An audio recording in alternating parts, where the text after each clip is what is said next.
Crise convulsiva. Acho que dentro das situações que a gente já falou até aqui, a crise convulsiva é a que está mais envolta dentro de mistérios e de mitos. Por exemplo, quem nunca ouviu falar que durante a crise convulsiva, se você tocar na secreção que sai da boca do paciente, você também vai adquirir a convulsão. Isso é um mito que dentro do serviço público acontece bastante e é perigosíssimo porque as pessoas têm medo de prestar assistência a uma pessoa que desenvolve uma crise convulsiva. Se vocês relembrarem os capítulos passados, as aulas passadas, qualquer situação dentro do ambiente de consultório que altere o sistema nervoso central pode fazer com que o paciente tenha a crise convulsiva sendo deflagrada.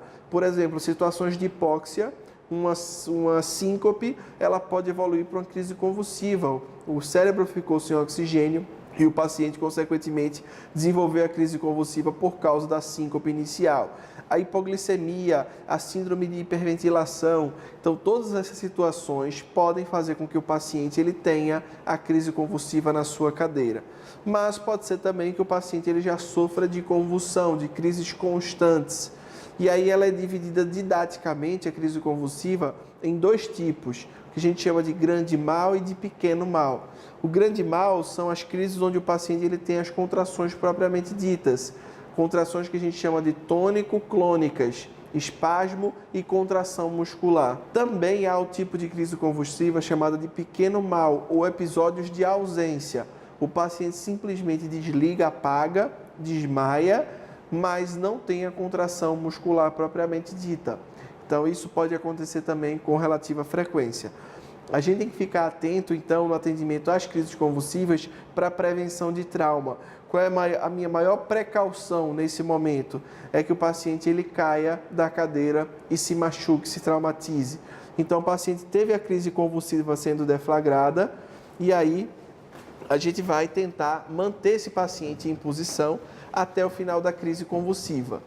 Terminada a crise convulsiva, eu vou colocar esse meu paciente em decúbito lateral. Para que eu faço isso? Para que a secreção ela possa escorrer junto com o sangramento que porventura possa acontecer por causa da laceração da língua e esse paciente não broncoaspire essa secreção.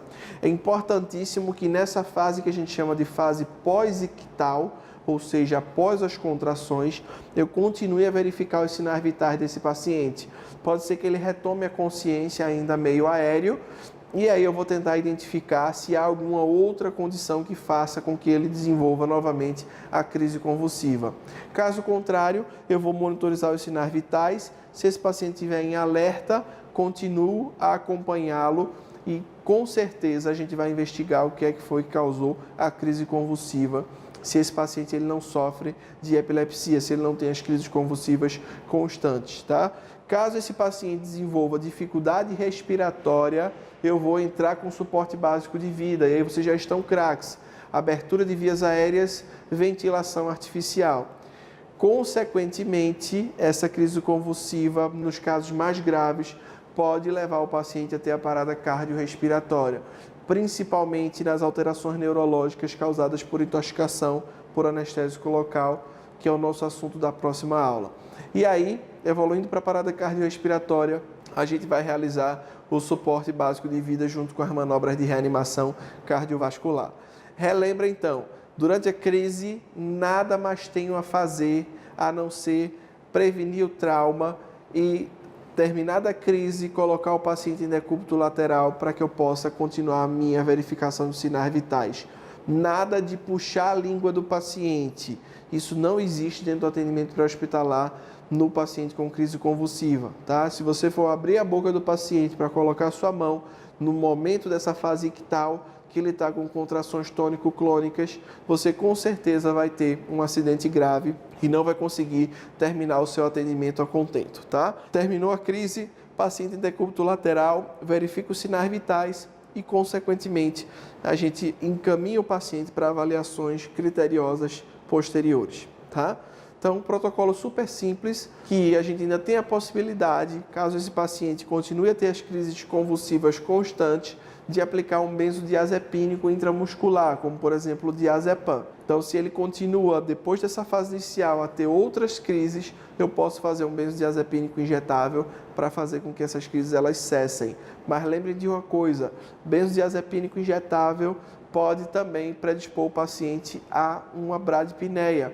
O paciente ele pode respirar de maneira mais lenta e com dificuldade também. Então, eu só vou realizar esse passo se eu estiver seguro, se eu tiver condições de ventilar o paciente artificialmente no ambiente pré-hospitalar.